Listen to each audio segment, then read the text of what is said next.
For this training video, we will be learning about the use of pipettes.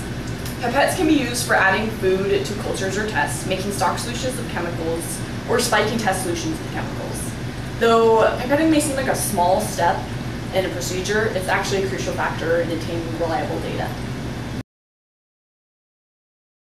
Mistakes can greatly impact the lab and may go unnoticed if the person does not realize how their mistake hurt the experiment. A common mistake is to contaminate the interior pipette, which then contaminates further samples. For example, if you are pipetting a substance that contains copper and it contaminates the inside of the pipette, it could transfer to another experiment that contains nitrate or a different chemical and completely skew that data. Also, pipetting incorrect volumes or volumes outside the range of the pipette could bias the data.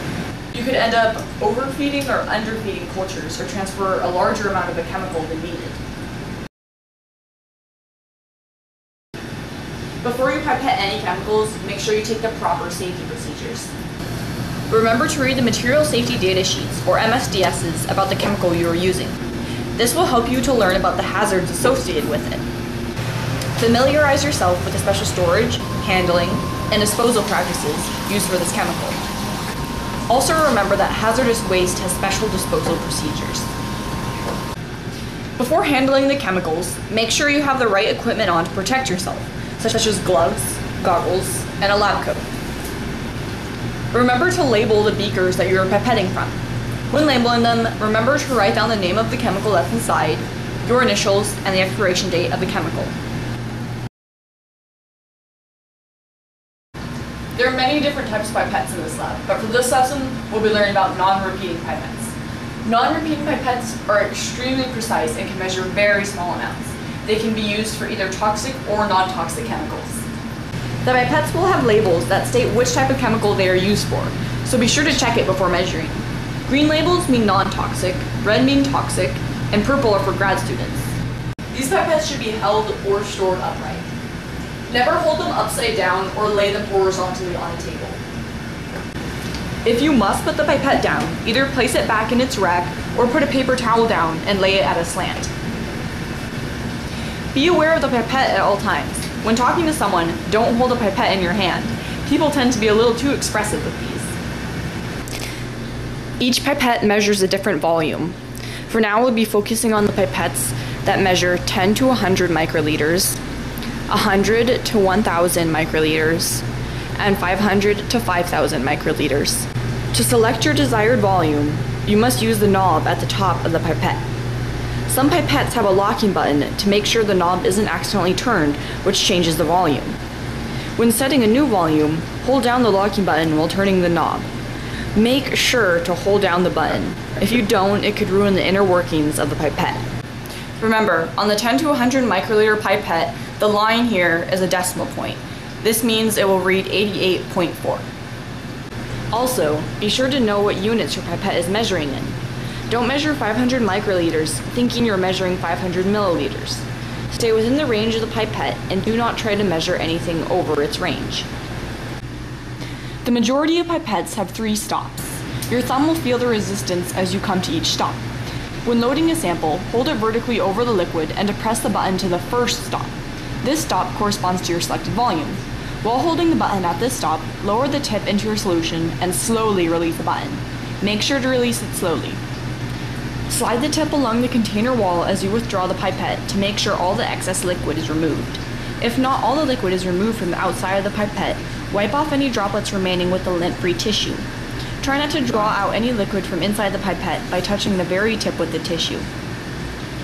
To dispense the liquid, hold the pipette over the receiving sample and slowly depress the button to the first stop. Wait a few seconds, then depress the button down to the second stop, which empties the pipette completely.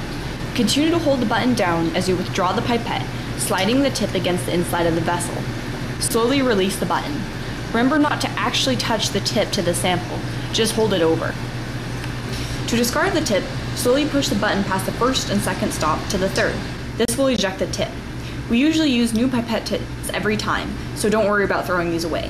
The 500 to 5,000 microliter pipette only has 2 stops, but these stops work as the other pipette stops do. The eject button is located on the side of the pipette. To review, the first stop is to withdraw liquid, The second is to empty the pipette completely, and the third is to eject the tip. Remember how we talked about contamination?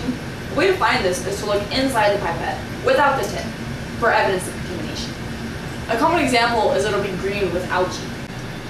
The majority of this contamination comes from poor technique, such as going down to the second stop when you are drawing liquid up. If you tilt the pipette, the liquid could get inside of it. It could also be externally contaminated if you place it in a dirty area. Remember to tell a supervisor if you contaminate a pipette so it can be cleaned right away.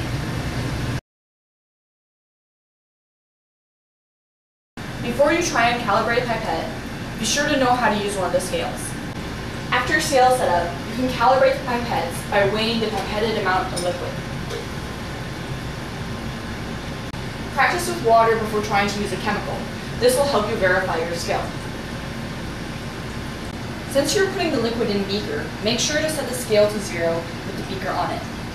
This will make sure when you put the liquid in the beaker and weigh it, it will only read the mass of the liquid. You will then measure the desired amount of liquid into the beaker and weigh it. Remember, 1 milliliter equals 1 gram on the scale. That means 1,000 microliters will equal 1 gram. Try to weigh the same volume 10 times and then record your findings in the pipette calibration logbook. The error, or what the scale reads, should be within 5%. If the weight amount is outside this range, then it needs to be calibrated by a professional, and you should report it to a supervisor. To practice pipetting, try calibrating each pipette with 10 measurements of the highest volume each. The key points for this lesson are: don't tilt or set down the pipette horizontally, remember the locking mechanism, know every stop, and pipette slowly. This concludes our training session for pipetting. Thanks for watching.